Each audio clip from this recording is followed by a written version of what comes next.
Halo, assalamualaikum warahmatullahi wabarakatuh. Jumpa lagi dengan saya, Freddy Sudaryanto. Malam ini saya akan coba menghubungi seseorang yang dulu pernah aktif di salah satu channel YouTube dan sangat fenomenal. Banyak sekali menghubungi beberapa saksi dan bisa tembus, sedangkan saya sendiri juga susah untuk bisa tembus. Saya akan coba menghubungi seseorang. Kita tunggu sebentar ya.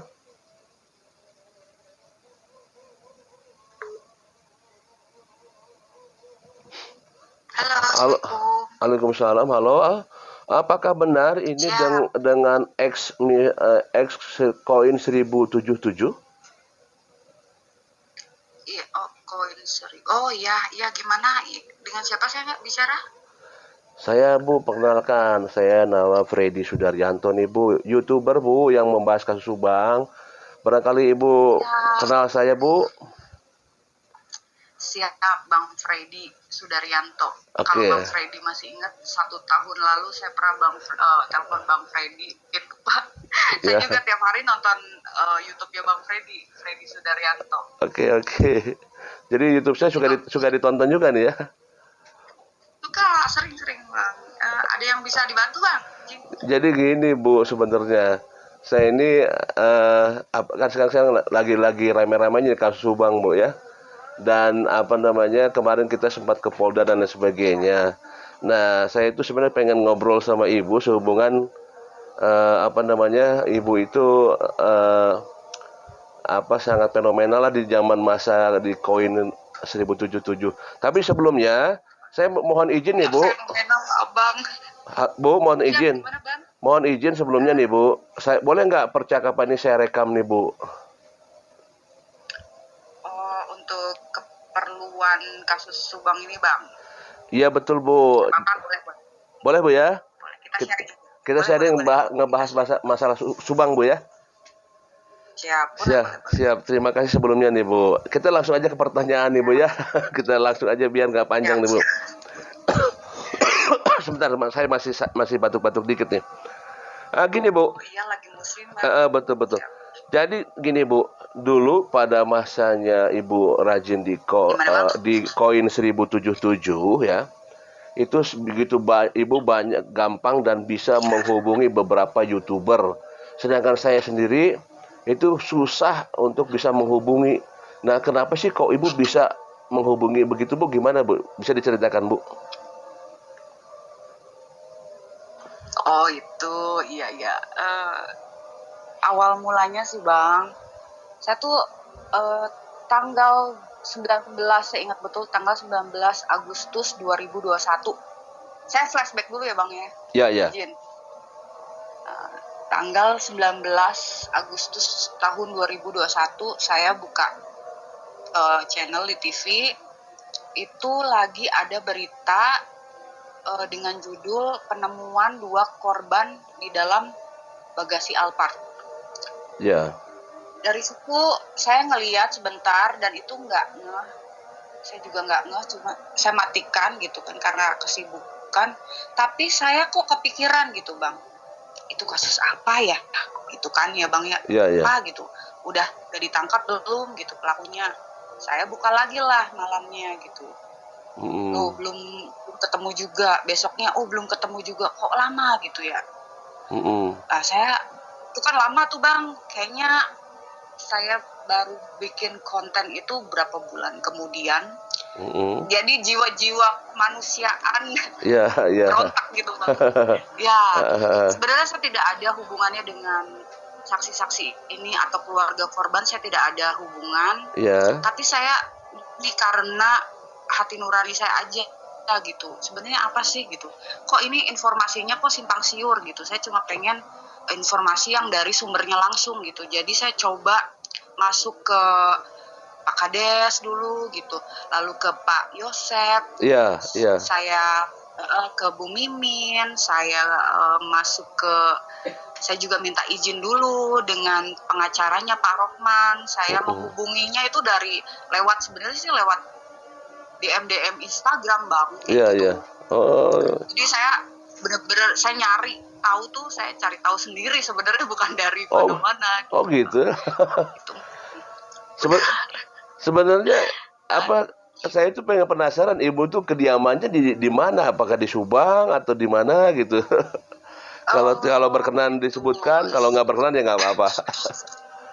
Saya jauh dari Subang, Bang. Oh, Saya jauh dari bukan orang Subang. Subang ibu ya? Saya bukan orang Subang. Oh, Gitu. hanya pemerhati aja ya bu ya?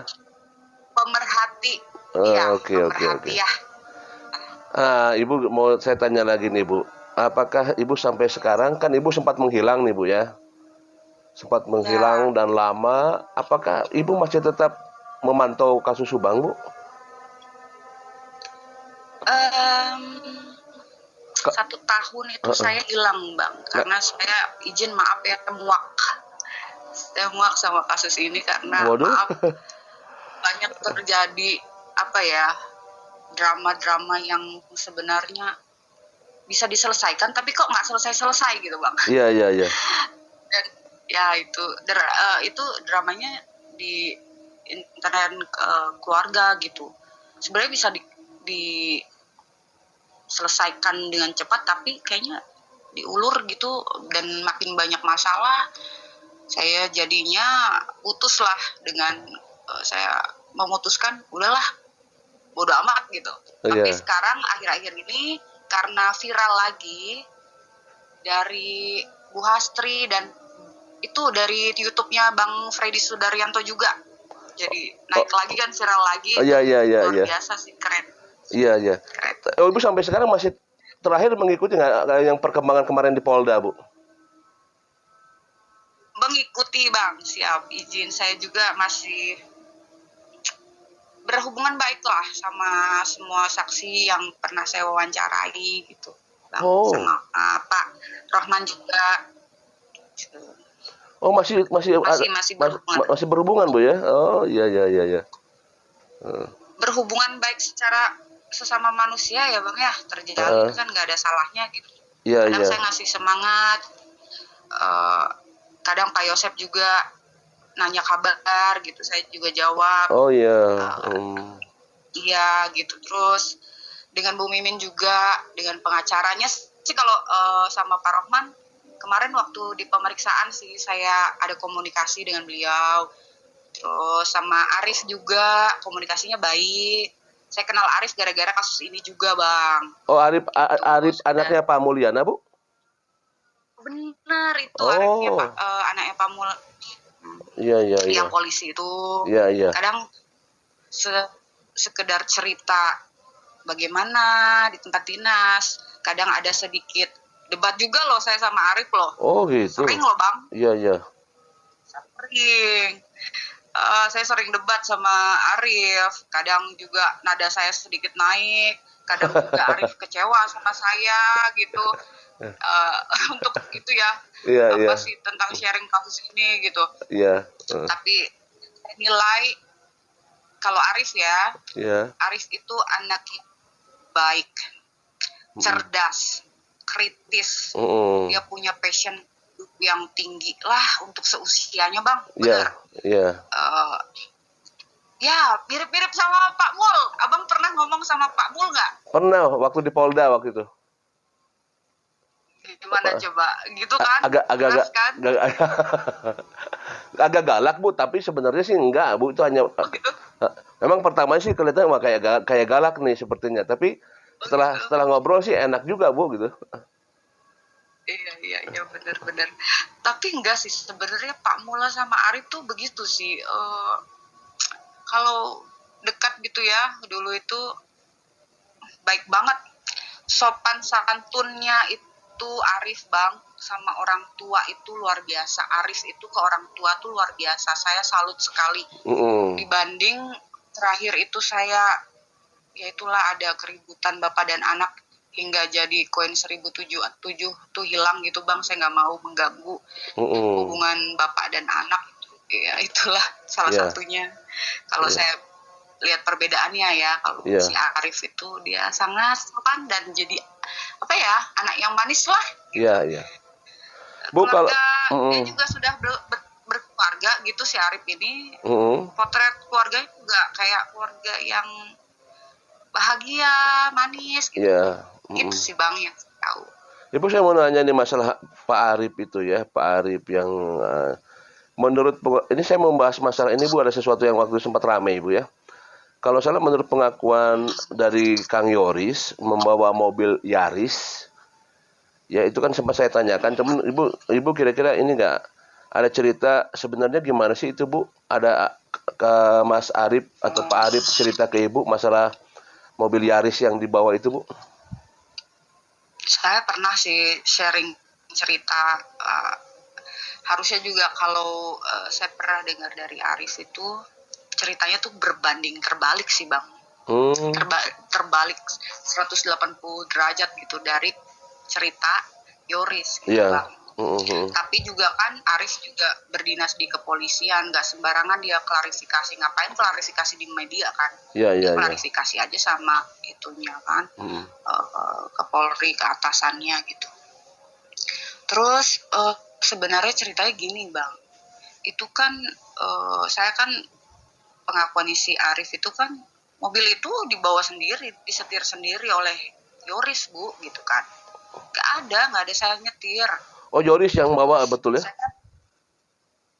Iya, itu pengakuan dari Arif sendiri, Bang. Dan saya double check ya, Bang ya.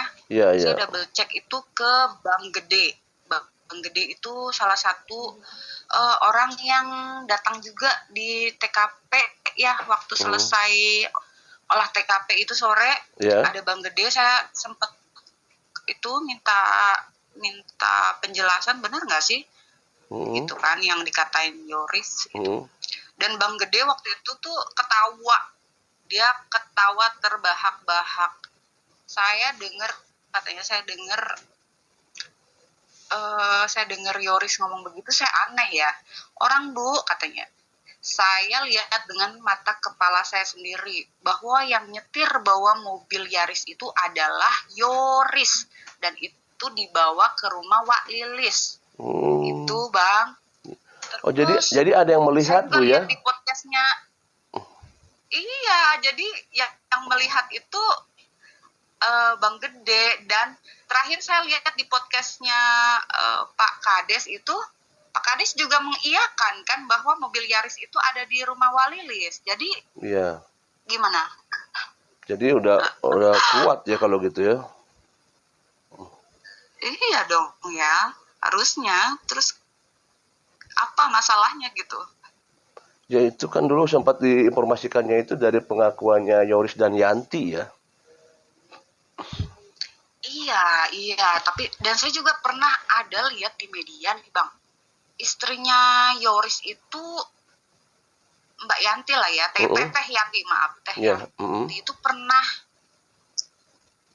tidak terima BAP mobil Yaris itu masuk, tidak dimasukkan dalam berita acara pemeriksaan gitu, bahwa pengakuannya bahwa mobil Yaris itu dibawa sama Arif gitu loh Bang. Itu kan ada di cerita YouTube-nya siapa lah, nanti saya itu pasti Abang cari-cari pasti tahu deh.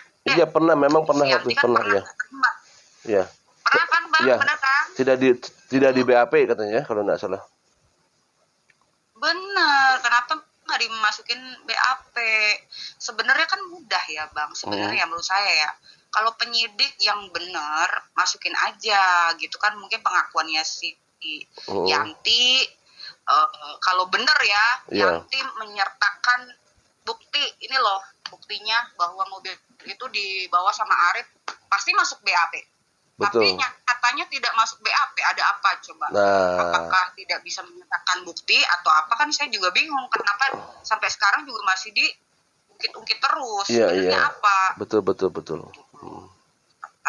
Saya pusing dengan puyeng lah Bang. Iya itu. Cerita ini tuh. Iya. Dan Bang, saya mau nanya ya, apa penting sekali sih mobil Yaris ini? Karena oleh TKP kan sebenarnya udah selesai tuh sore hari tuh Bang. Iya. Barangkali nih ya Bang, saya juga pengen tahu komentarnya penontonnya Bang Freddy Sudaryanto nih ya. Ada nggak sih yang bisa ngejelasin sepenting apa gitu mobil Yaris gitu? Kenapa mobil Yaris yang nggak ada hubungannya dengan kasus ini dipermasalahkan oleh Yoris di kemudian hari.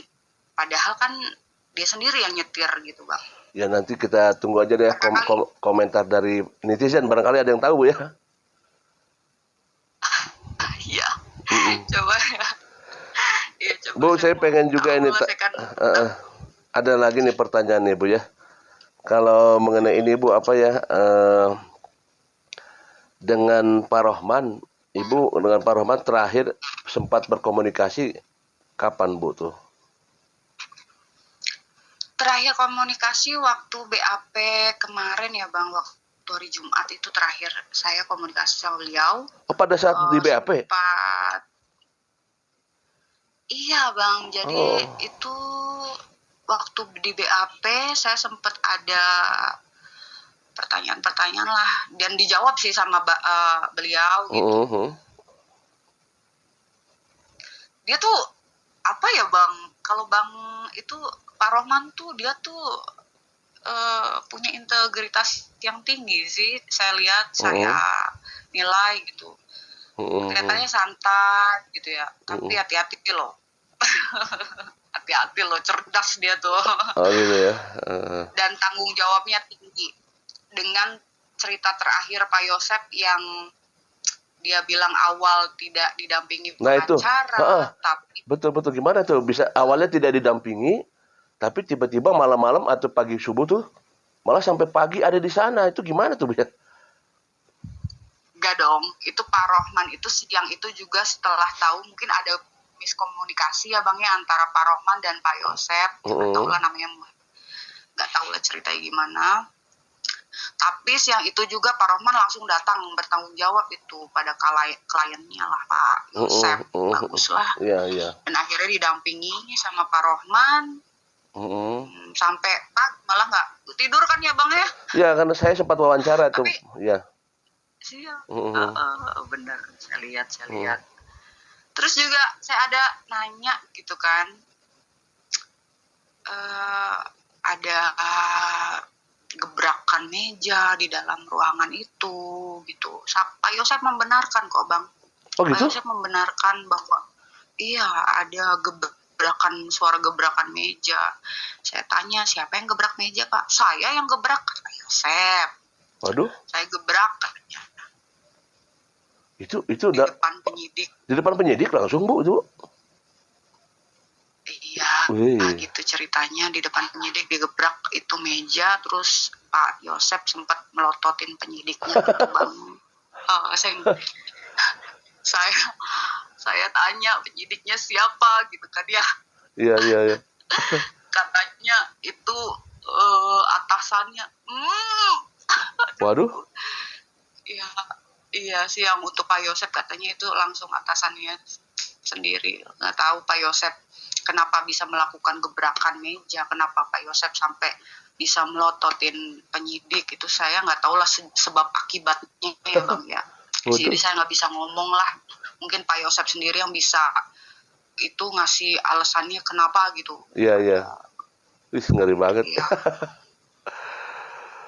Aduh. Saya mah nggak berani lah ya Bang. Aduh, kalau saya mah nggak berani Bang. Tapi nggak tahu apa itu psikis Pak Yosep sampai begitu.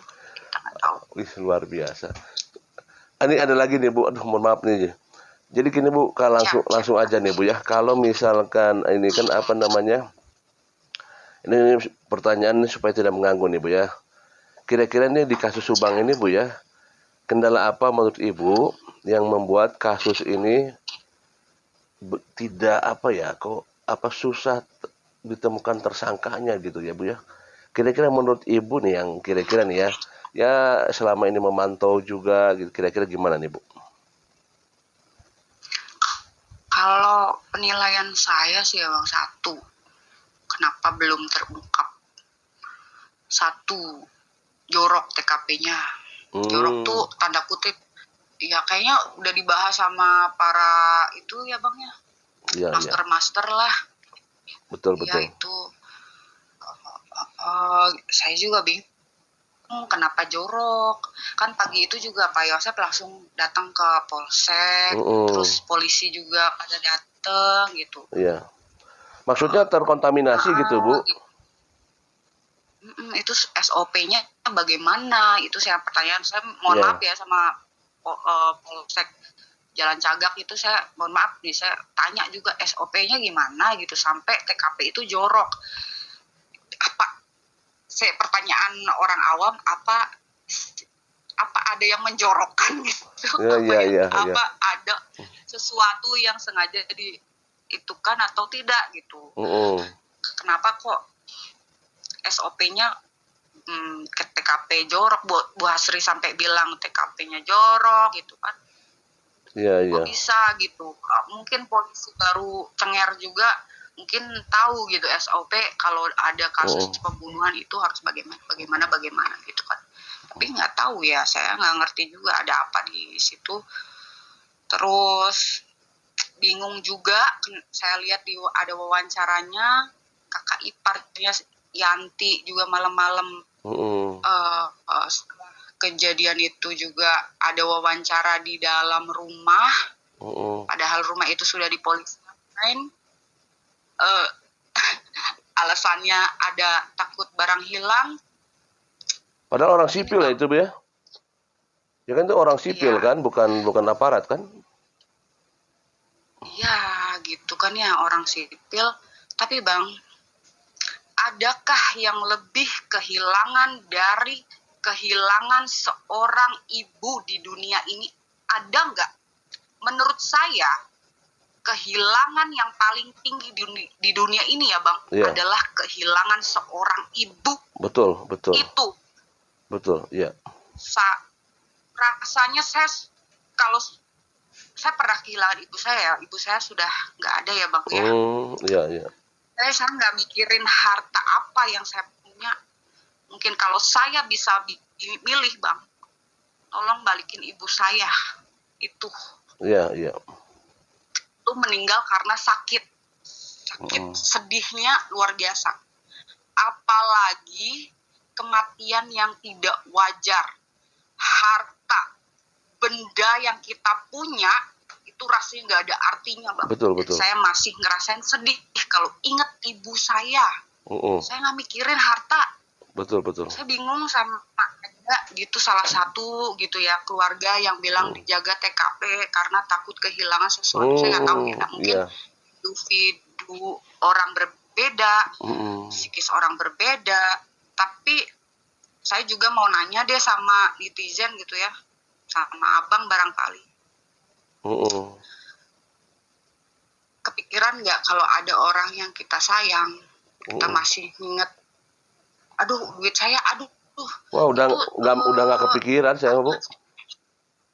Udah nggak kepikiran. Kunci saya, aduh nanti pecah, aduh nanti tas Hermes saya nanti dicuri, aduh nanti, ada nggak? Enggak lah Bu, nggak akan kepikiran Bu. Ya itulah ya Bang ya alasan. Nggak tahu lah, saya nggak ngerti apa yang terjadi. Kayaknya ribet banget deh. Alasan lain juga ada pengakuan yang berubah-ubah yang bikin bingung. Menurut saya pribadi ya Bang, curigaan saya ya, pelaku di kasus Subang itu 100 langkah lebih cepat dari kecepatan cahaya Bang. Nah itu dia tuh. Kayak gini Bang, mereka nggak tahu ya mereka itu siapa, tapi yang saya rasakan tuh kayaknya mereka itu kalau 24 jam mantau media deh. Kayak lagi musim mangga jadi makan mangga. Iya. Lagi musim layangan beli layangan. Pusing. Iya. Terus apalagi ya alasan belum terungkap ya,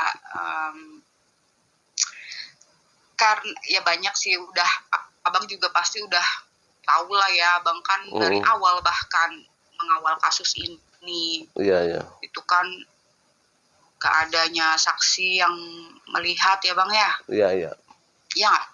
Betul. Gak ada saksi yang melihat kan ya, belum ada pengakuan saksi yang melihat kan belum ya Bang ada. dari kasus ini. Iya. Ya itulah, penyidik masih fokus mengejar pengakuan saksi. yang ya saksi-saksi yang dinilai berpotensi mungkin ya. Saya juga belum tahu sih, mungkin ada petunjuk lain dari penyidik, tapi kok 22 tahun ya. 2 tahun lebih. Tapi saya juga iya, mohon izin lah bapak penyidik di Polda Jabar, semangat gitu ya. Betul. Kadang bang saya lihat komentar gitu di YouTube gitu ya, di channel abang gitu. Kalau ada saksi yang dimintai keterangan gitu ya, ayo jujur, semangat gitu. Abang baca nggak komen itu? Iya. Iya.